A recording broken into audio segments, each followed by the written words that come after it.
Okay, so good job, class, for all your responses. All right, so we can treat others as we want to be treated. Now I'll read you a story about a hyena named Caradon. Caradon the hyena was the new king of the forest. He was a mean king, though, and treated other creatures of the forest badly. He didn't have any friends at all. One day, Caradon asked the elephant, who had long been an advisor to the kings of the forest, why he thought that Caradon didn't have any friends. Well, your highness, it's because you treat everyone badly, said the elephant. You are not nice to them. Get away from me, you ugly beast, Caradon cried. You bag of fat and bones. You're nothing but a pile of useless gray wrinkles. The elephant was stunned. He was hurt. He wasn't sure what to do.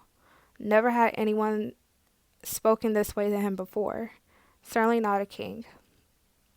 But the elephant's warning made no difference to Caradon.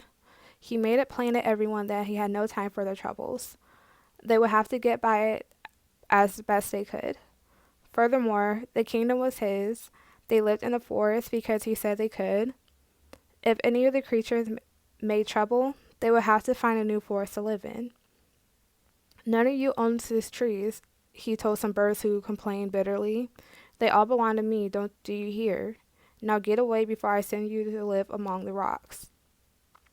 And then he laughed a horrid laugh that sounded like sand grinding on glass. After a while, since Caradon was lonely, he decided he could just order someone to be his friend. He was a king after all, and could do whatever he wanted.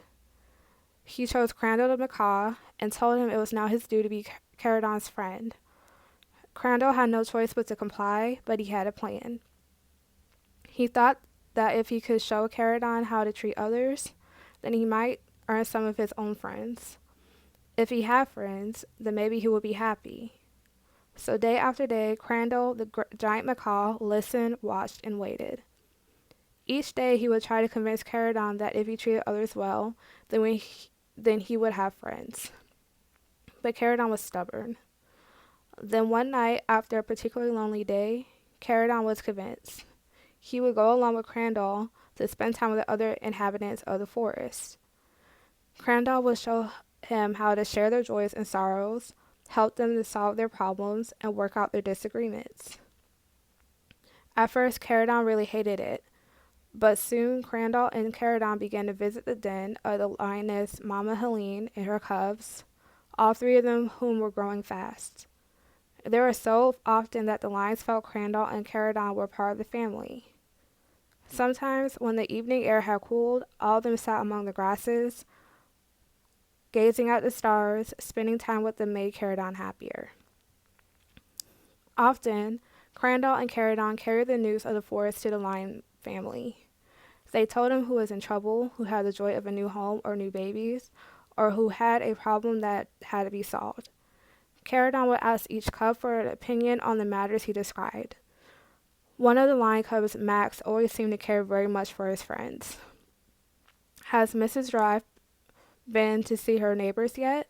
She really needs to talk to them about her garden, Max would say. Maybe you can encourage her. Oh, I'm so glad the hedgehogs have worked things out with this skunk family. They must feel a lot better about themselves now. Caradon thought that Max sounded very wise. Caradon realized he can learn a lot from Crandall and Max about being a good friend. They sure seem to know a lot. Caradon went home that night and thought for a long time. He must learn to change his ways and treat others as he liked to be treated. He must earn others' friendship. The next morning, it was like the forest had a new king. Caradon worked hard to bring happiness and peace back to the forest. All the creatures agreed that the change was wonderful, and now they wanted to be his friend. They wondered who helped him to become a better friend. Caradon knew who taught him. It was Crandall and Max. He felt proud now that he would say they were his friends.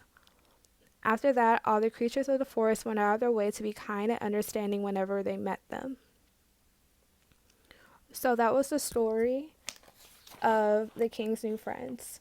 Okay, and our positive action lesson for today was to treat others the way that we like to be treated.